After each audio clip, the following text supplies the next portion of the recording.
Imagine walking deep into a forest where a man-eating tiger is hiding. The trees are silent. Everyone is scared. No one wants to go. But one man says, "I will go." His name was Jim Corbett. He hunted deadly tigers, saved many lives, and then became a protector of the very animals he once hunted. His story is full of courage, heart, and love for nature. Jim Corbett was born on July 25th, 1875, in Nainital, in the beautiful hills of northern India. He belonged to a British family living in India. Jim was the 8th of 13 children. As a child, he loved the forests around his home. While other boys played in town, Jim would walk in the jungle. He listened to bird songs, learned animal calls, and followed footprints on the ground. The forest became his teacher, and animals became his friends. By the time he was a teenager, he could move silently in the jungle like a leopard. He also spent time with local people.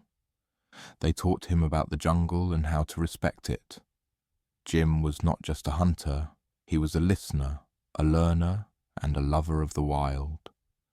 In the early 1900s, the hills and forests of Kumaon and Garhwal in northern India were full of fear. Villagers were not afraid of ghosts. They were afraid of real tigers and leopards that had started attacking humans. These were not normal wild animals. They were called man-eaters, tigers and leopards that hunted people instead of deer or wild pigs.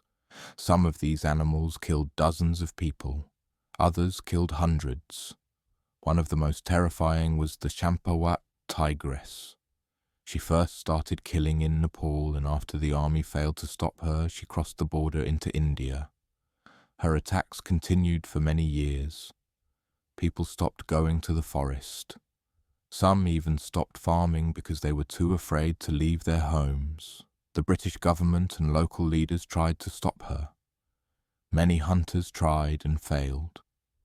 Finally, Jim Corbett was called. Jim was not just a hunter.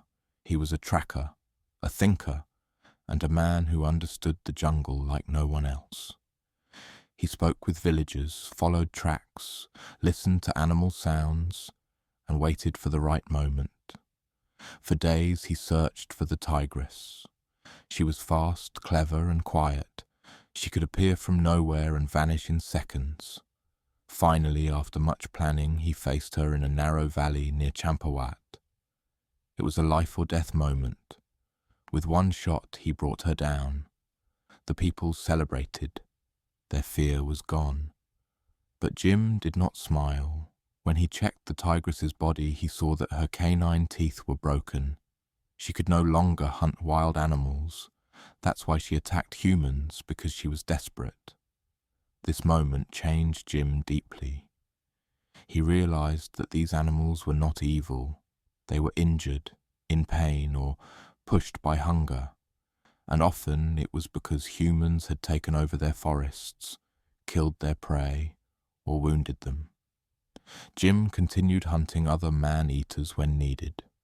Some of the most famous were the Champawat leopard, killed over 400 people; the Champawat Tigress, his last hunt and one of the most difficult; the Rudraprayag leopard, attacked pilgrims on holy journeys, causing terror in Uttarakhand. In each case, Jim worked alone or with one or two helpers, spending weeks in the jungle, risking his life. But he always tried to understand the animal. He treated the animals with respect, even when he had to kill them. To him, hunting a man-eater was not a game. It was a serious duty to save lives and also to learn from the forest. Jim Corbett hunted to protect people, but he never hunted for fun. He respected every animal he tracked. He understood their pain. As time went on, he began to change his mission. He wanted people to stop fearing wildlife and start understanding it. He stopped hunting and started writing. His most famous book, Man-Eaters of Kumaon, became popular around the world. In his books, he told true jungle stories about animals, people, and the deep connection between them. Through these books, Jim taught the world that animals are not our enemies.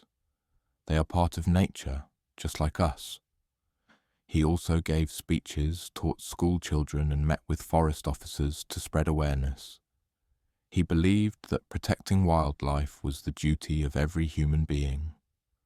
In 1936, Jim Corbett helped create India's first national park in the forests of the Kumaon region. At first, it was called Haley National Park. After India gained independence, the park was renamed Jim Corbett National Park to honor the man who worked so hard to protect the jungle. Today, the park is home to Bengal tigers, elephants, leopards, crocodiles, and many other animals. It covers over 500 square kilometers of forests, rivers, and grasslands. This park is not just a tourist place. It is a living memory of Jim Corbett's love and work. It reminds us that one person can create real change. Even after Jim moved to Kenya later in life, he never forgot India. He wrote about it, talked about it, and remembered it with love. He died in 1955, but his name still lives in the trees, rivers, and wild animals of the park. Jim Corbett's life teaches us many lessons. Be brave, but also be kind. Protect others, even if it's risky. Respect nature. It gives us life. He was a man who walked into danger to save people. Later, he used his voice and pen to save animals. He showed the world that a true hero doesn't only fight. He protects, teaches, and heals.